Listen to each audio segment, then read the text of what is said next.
তোমরা যারা 2025 সালের উচ্চ মাধ্যমিকের পরীক্ষার্থীরা আছো, আজকের এই ক্লাসটি তোমাদের জন্য অত্যন্ত গুরুত্বপূর্ণ হতে চলেছে। আজকের এই ক্লাসে আমি তোমাদের অর্থাৎ উচ্চ মাধ্যমিক 2025 সালের ফাইনাল পরীক্ষার জন্য পলিটিক্যাল সায়েন্স অর্থাৎ রাষ্ট্রবিজ্ঞানের সবথেকে গুরুত্বপূর্ণ 50টি এসএকিউ প্রশ্ন উত্তরসহ আলোচনা করব। যেই প্রশ্নগুলি তোমাদের উচ্চ মাধ্যমিক 2025 সালের জন্য অত্যন্ত গুরুত্বপূর্ণ। প্রথমেই বলি, তোমরা যদি ভাবো শুধুমাত্র এই 50টা প্রশ্ন পড়লে এখান থেকে সব কমন পাবো, তা কিন্তু নয়। শর্ট কোশ্চেনের ক্ষেত্রে কিন্তু কমন দেওয়াটা অনেকটাই কঠিন ব্যাপার। তবুও আমি তোমাদের সবথেকে গুরুত্বপূর্ণ কিছু প্রশ্নগুলো আলোচনা করছি। আমি এই ক্লাসে 50টা আলোচনা করছি, এমনই কিন্তু ক্লাস আরও কিছু করাবো যেখানে আরও 50টা করে প্রশ্ন, এসিকিউ প্রশ্ন আলোচনা করব। সেগুলো যদি তোমরা পুরো ক্লাসগুলো করো, সম্পূর্ণ ক্লাসগুলো করো, তাহলে কিন্তু সেখান থেকে কমন অবশ্যই পাবে। তার আগে বলবো টেক্সট বইটা একটু ভালো করে পড়ে নাও। আর তোমাদের এমসিকিউর কথা বলি, এমসিকিউ কিন্তু আমি অলরেডি ক্লাস দিয়েছি, 2টো ক্লাস অলরেডি দিয়েছি। এমসিকিউর 24টা প্রশ্নের সেট আমি আলোচনা করেছি উত্তরসহ, এবং তার ফ্রি পিডিএফ তোমাদের দিয়েছি। এই ক্লাসের ফ্রি পিডিএফও তোমরা পাবে। পিডিএফটা কী করে পাবে তার জন্য সম্পূর্ণ দেখতে হবে। আর তোমাদের যে বাকি দুটো এমসিকিউর ক্লাস করেছি সেই দুটো ক্লাস কিন্তু অবশ্যই দেখে আসো। তার সাথে ইতিহাসের ক্লাস করেছি, আর অন্যান্য সাবজেক্টেরও কিন্তু এমসিকিউ এসিকিউ ক্লাস অবশ্যই তোমাদের করাবো। আর এমসিকিউর কিন্তু আরও অনেকগুলো ক্লাস আসবে, তো সেই ক্লাসগুলি তোমরা যদি ভালো করে করো তাহলে কিন্তু শর্ট কোশ্চেন তোমাদের কোনো টেনশন হবে না। যেহেতু উচ্চ মাধ্যমিকের শর্ট কোশ্চেন অনেকটা নাম্বারের ওয়েটেজ রাখে বা অনেকটা নাম্বার ক্যারি করে, সেক্ষেত্রে তোমাদের কিন্তু এমসিকিউর ক্ষেত্রে আলাদাভাবে একটা গুরুত্বপূর্ণ প্রিপারেশন নিতে হবে। তাই তোমাদের কিন্তু আমি এরকম এমসিকিউ এসসিকিউর ক্লাসগুলো করাচ্ছি, তোমরা কিন্তু অবশ্যই সম্পূর্ণ ক্লাসগুলো করো। আর রাষ্ট্রবিজ্ঞানের অলরেডি আমি 8 মার্কের তোমাদের অধ্যায়ভিত্তিক সাজেশন দিয়েছি, সেই সাজেশনগুলো দেখে আসো, এবং সাজেশনের প্রশ্নের নোটস কিন্তু আমি আলোচনা করছি এবং কিন্তু পরবর্তীতেও করবো। সেক্ষেত্রে তোমরা কিন্তু অবশ্যই চ্যানেলটাকে ফলো করো। তো শুরু করছি, বেশি কথা বাড়াচ্ছি না। আর পিডিএফটার জন্য প্রথমেই বললাম সম্পূর্ণ ভিডিওটি দেখো। তো শুরু করছি, দেখো তোমরা চাইলে খাতাও লিখে নিতে পারো। তো শুরু করছি, দেখো উচ্চ মাধ্যমিক 2025 রাষ্ট্রবিজ্ঞান সেরা 50টি এসিকিউ প্রশ্ন উত্তর সহ। দেখো প্রথম প্রশ্ন, 1 নম্বর, রাষ্ট্রপতি বিল বাতিল করার ক্ষমতাকে কি বলে? উত্তর হবে ভেটো ক্ষমতা বলে। রাষ্ট্রপতির বাতিল করার ক্ষমতাকে ভেটো ক্ষমতা বলে। আমি বেশি এক্সপ্লেন করব না, কারণ এক্সপ্লেন করতে গেলে ভিডিওটা কিন্তু অনেক বড় হয়ে যাবে, কারণ 50টা এসিকিউ প্রশ্ন কম নয়। সেক্ষেত্রে আমি লাস্ট প্রশ্ন উত্তরটা বলে দিচ্ছি, তোমরা কিন্তু চাইলে খাতা লিখে নিতে পারো। পরবর্তী প্রশ্ন 2 নম্বর, পার্লামেন্টের উভয় কক্ষের যৌথ অধিবেশন সভাপতিত্ব করেন কে? উত্তর হবে স্পিকার। 3 নম্বর প্রশ্ন, স্বাধীন ভারতের প্রথম রাষ্ট্রপতি কে? উত্তর ডক্টর রাজেন্দ্র প্রসাদ। 4 নম্বর প্রশ্ন, ঠান্ডা যুদ্ধের সময়কাল কত বছর পরিব্যাপ্ত ছিল? উত্তর হবে ঠান্ডা যুদ্ধের সময়কাল 1945 থেকে 1991 পর্যন্ত পরিব্যাপ্ত ছিল। 5 নম্বর, ইয়াল্টা সম্মেলন কবে অনুষ্ঠিত হয়? উত্তর হবে ইয়াল্টা সম্মেলন 1945 খ্রিস্টাব্দে অনুষ্ঠিত হয়। 6 নম্বর, মিউনিখ চুক্তি কবে কাদের মধ্যে স্বাক্ষরিত হয়? উত্তর হবে মিউনিখ চুক্তি 1938 খ্রিস্টাব্দে গ্রেট ব্রিটেন, জার্মানি, ফ্রান্স ও ইতালির মধ্যে স্বাক্ষরিত হয়। 7 নম্বর প্রশ্ন, কুদেতা কি? উত্তরে কুদেতা হলো আকস্মিকভাবে বলপূর্বক সরকার পরিবর্তন। স্তালিন চেকোস্লোভাকিয়ার মিত্র সরকার প্রতিষ্ঠার জন্যই কুদেতা পথ গ্রহণ করেছিল। নেক্সট, কূটনীতি কি? উত্তর, জাতীয় রাষ্ট্রগুলি যে নীতির মাধ্যমে আন্তর্জাতিক রাজনীতিতে তাদের ভূমিকা নির্ধারণ করে তাদের বলা হয় তাকেই কূটনীতি বলে। 9 নম্বর, 1-2-3 চুক্তি কি? উত্তর, 2007 সালে ভারত ও মার্কিন যুক্তরাষ্ট্রের মধ্যে যে অসামরিক পরমাণু চুক্তি স্বাক্ষরিত হয় তা 1-2-3 চুক্তি নামে পরিচিত। 10 নম্বর, নির্জট আন্দোলনকে কে ওয়ার্কশপ অফ পিস বলেছেন? উত্তর, ভারতীয় প্রধানমন্ত্রী জওহরলাল নেহেরু। 11 নম্বর, কোন দেশের অনুকরণে নেহেরু পঞ্চশীল নীতি উদ্ভাবন করেন? উত্তর, ইন্দোনেশিয়ার পঞ্চশীলের অনুকরণে ভারতীয় প্রধানমন্ত্রী জওহরলাল নেহেরু 1954 সালে পঞ্চশীল নীতি উদ্ভাবন করেন। 12 নম্বর, জাতিপুঞ্জের সনদ কাকে বলে? উত্তর, সম্মিলিত জাতিপুঞ্জের সংবিধানকে সনদ বলা হয়।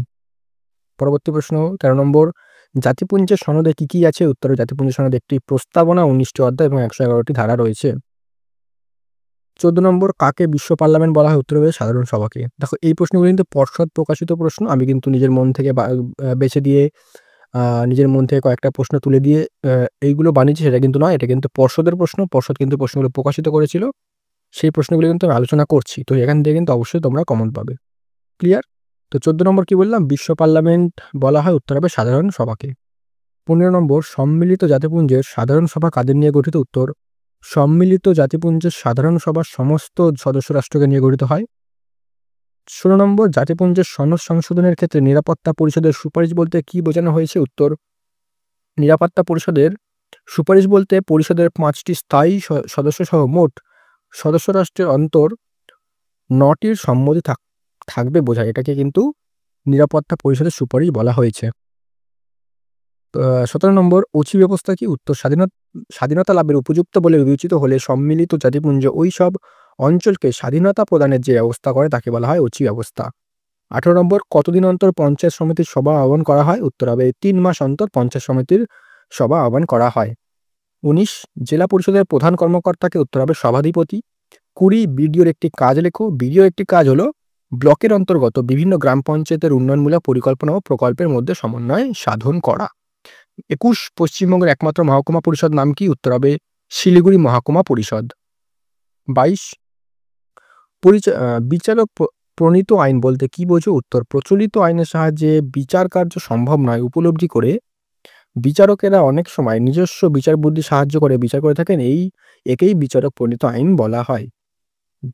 23, MISA এর পুরো কথা কি? উত্তর হবে maintenance of internal security act.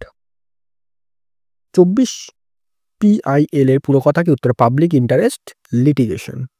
25, সংকটকালীন বিদেশ নীতি কাকে বলে? উত্তর, আন্তর্জাতিক ক্ষেত্রে সংকটজনক পরিস্থিতি সৃষ্টি হলে রাষ্ট্র পুরনো সম্পর্কের পরিবর্তন ঘটায় এবং সংকট তীব্র হলে রাষ্ট্র জরুরি অবস্থা গ্রহণ করে, একেই সংকটকালীন বিদেশ নীতি বলে। 26, সার্কের একটি ত্রুটি উল্লেখ করে। উত্তর হবে সার্ক দক্ষিণ এশিয়ার আঞ্চলিক সহযোগিতা ও সংহতি রক্ষায় কোনো সুদৃঢ় পদক্ষেপ নিতে পারেনি। 27, NDA এর পুরো কথা কি? উত্তর হবে ন্যাশনাল ডেমোক্রেটিক অ্যালায়েন্স।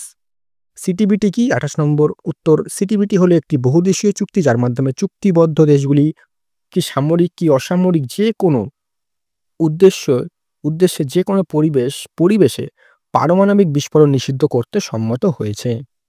29, স্থগিতাকারী ভেটো কি? উত্তর হবে সংসদে পেশ হওয়া কোনো বিল অনুমোদনের জন্য তার কাছে এলে, অর্থাৎ রাষ্ট্রপতির কাছে এলে তিনি সরাসরি সম্মতি না জানিয়ে বিলটি পুনর্বিবেচনার জন্য সংসদে ফেরত পাঠাতে পারেন, একে স্থগিতকারী ভেটো বলা হয়।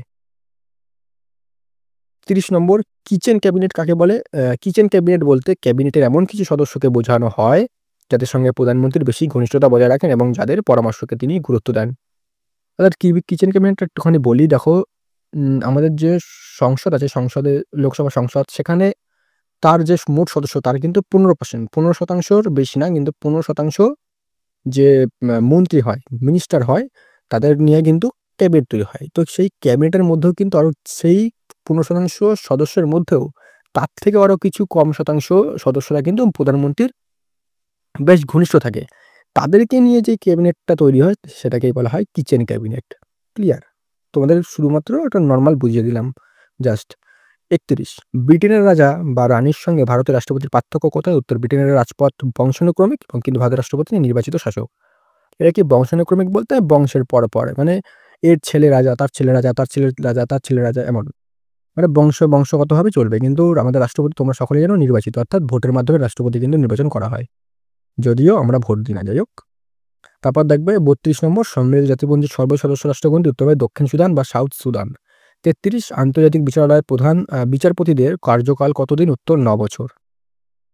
34, সম্মিলিত জাতিপুঞ্জের শান্তিরক্ষা বাহিনী কাদের নিয়ে গঠিত হয়? উত্তর হবে সদস্য রাষ্ট্রগুলির কাছ থেকে সামরিক বাহিনীর সদস্যদের নিয়ে সম্মিলিত জাতিপুঞ্জের শান্তিরক্ষা বাহিনী গঠিত হয়। 35, সাধারণ সভার অধিবেশন কবে বসে? উত্তর, প্রতি বছর সেপ্টেম্বর মাসে।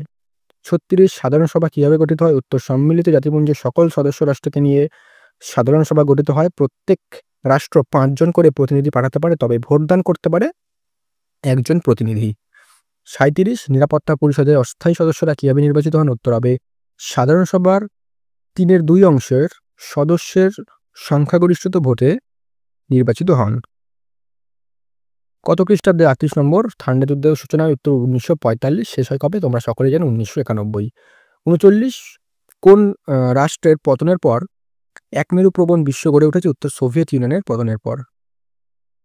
40, বর্তমানে জোট নিরপেক্ষ আন্দোলনের একটি প্রাসঙ্গিকতা উল্লেখ করো। উত্তর, বাণিজ্যিক বিশ্বায়নের কুফলগুলি রোধে জোট নিরপেক্ষ আন্দোলনের ভূমিকা যথেষ্ট গুরুত্বপূর্ণ। 41, বর্তমানে জোট নিরপেক্ষ আন্দোলনের সদস্য সংখ্যা কত? উত্তর হবে 120টি দেশ। 42, গ্রাম সংসদের প্রধান কাজ কি? উত্তর, কোন কোন প্রকল্প গ্রামের অর্থনৈতিক উন্নতির জন্য অগ্রাধিকার ভিত্তিতে প্রাধান্য পাবে তা নির্ধারণ করা অথবা নির্ণয়ের জন্য প্রয়োজনীয় নীতি নির্ধারণ করা। 43 গ্রাম সংসদের অধিবেশন বছরে কতবার বসে? উত্তর হবে বছরে 2 বার বসে। 44 জেলা প্রশাসনের প্রধান পদের নাম কি? উত্তর জেলাশাসক বা ডিস্ট্রিক্ট ম্যাজিস্ট্রেট। 45 সংবিধানের কত নম্বর ধারায় সুপ্রিম কোর্টের অভিলেখ আদালত হিসেবে কাজ করার উল্লেখ করা হয়েছে? উত্তর হবে 129 নং ধারা। 129 নং ধারায় হচ্ছে কোর্ট অফ রেকর্ড, মানে সুপ্রিম কোর্ট যে সমস্ত গুরুত্বপূর্ণ বিচারগুলো শোনাবে সেই বিচারের যে রেকর্ড, সেগুলো কিন্তু রেকর্ডটা রেখে দেবে, যাতে সেই বিচারের যে বিচারটা সেটা কিন্তু অন্যান্য যে সিমিলার কোনো কেসে কিন্তু প্রয়োগ করতে পারে। সেটাই হচ্ছে 129 নম্বর ধারা বলা আছে supreme court, court of record.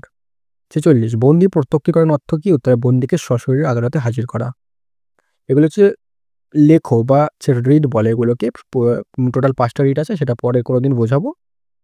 47 পরমাদেশ কথার অর্থ কি? হচ্ছে আমরা আদেশ দিচ্ছি। এবং 48 অভিলেখ আদালত কি? নিজের অবমাননার জন্য যে আদালতে শাস্তি দিতে পারে, হাইকোর্ট, সুপ্রিম কোর্ট, তাকে অভিলেখ আদালত বলে। তো এই ছিল তোমাদের 48টা টোটাল প্রশ্ন রেখেছি। এর পরবর্তীতে কিন্তু তোমাদের আরও এইভাবে কিন্তু ক্লাস করাবো অনেকগুলো এসিকিউর। এই ক্লাসগুলো সম্পূর্ণ দেখলে তোমাদের কিন্তু এসিকিউর অনেকটাই কিন্তু প্রস্তুতি হয়ে যাবে। তার আগে বলবো টেক্সট বইটা ভালো করে পড়ো।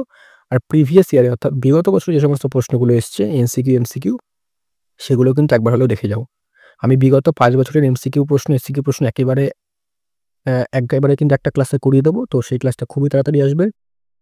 আর এসিকিউ তোমাদের কিন্তু আরও অনেকগুলো ক্লাস, মোটামুটি 10 থেকে 12টা ক্লাস করাবো। তার মধ্যে প্রত্যেক ক্লাসে 48-50টার মতন প্রশ্ন থাকবে।